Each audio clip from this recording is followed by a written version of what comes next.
which gender is acculturated in our society to take on those traits more than the other. Of course, it's women. So women have 80% of autoimmune disease. Yeah. 80% of autoimmune disease are women. And a big mystery. It's not a mystery. They're acculturated to play a certain role. Their role has always been to absorb the stresses of their families and also of their spouses. And certainly that's a role that my wife took on early in our relationship, and she had to rebel against it to stay healthy. You know, there was a study in Sweden that showed that, this is remarkable, that if a woman was depressed prenatally, that increased the risk of a late premature birth, 32 weeks to 36 weeks. If the man was depressed, the father was depressed prenatally, that increased the risk of an even earlier premature birth. Why? Because the woman was absorbing the stress of the man. And so women do that automatically, not biologically necessarily, but because that's the role they've been given in the society. Plus that they have to go out and work now as well to make a living and make money for the family to survive or to just to succeed out there in the workforce. And people are more isolated than they ever were. So in Britain, they appointed a minister of loneliness. So greater stress, more isolation.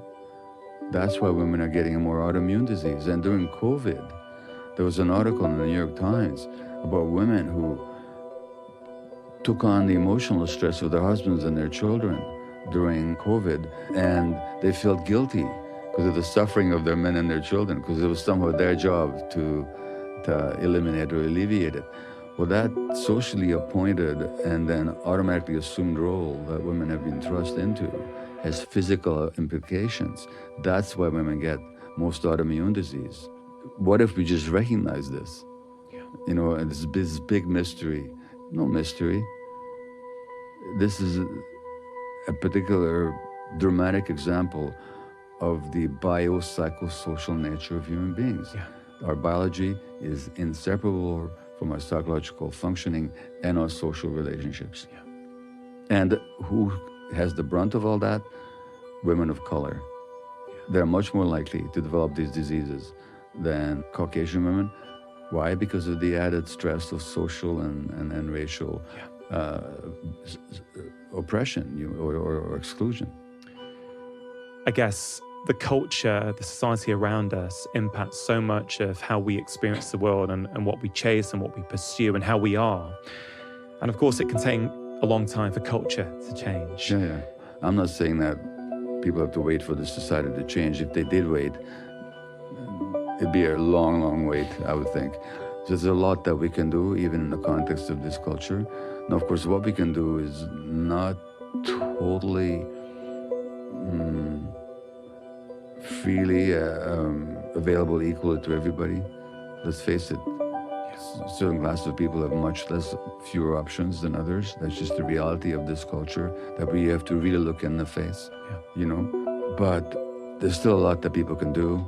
And, well, if I can go back to the confluence of your book and mine, you have these three concepts of the healing concepts of alignment, which is I call authenticity, becoming true to ourselves. That's available to all of us.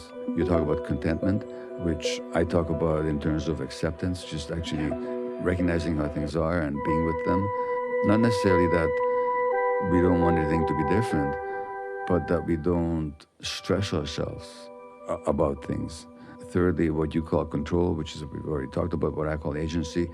Those are some core healing principles that, interestingly enough, both you and I, without any discussion or awareness of what each of us is writing, why did we come up with that? Because they're real, and we've seen them both in medical practice and the function of them. Now, I add anger, another A called anger, which is, I think is very important for people to be able to say no, and we have a system in our brain for healthy aggression. Just as we have one for play, for love, for lust, for fear, for grief, we have systems in our brain for anger. Why? Because it has to protect us. So I think people need to be angry, not enraged, not chronically resentful, but they have to be able to say no. you will not do this to me. No, you will not enter my space. No, you will not manipulate me. No, you will not use me. So that's a small microcosmic statement of my healing principles, but I certainly think that healing is possible. And let's face it, if you didn't think healing was possible, would you write your books? You know, I mean, if all you wanted to do is tell people how terrible things are, you wouldn't write a book. No. We both write books because we actually believe in human beings, in the capacity of human beings for transformation, and that there's some guidance that can be provided to promote that transformation. That's why we write, and that's why I wrote this book. And so, yes, healing is possible, but we have to be aware. I think you said earlier, we have to wake up to what's going on. Until then, we're just working in the dark.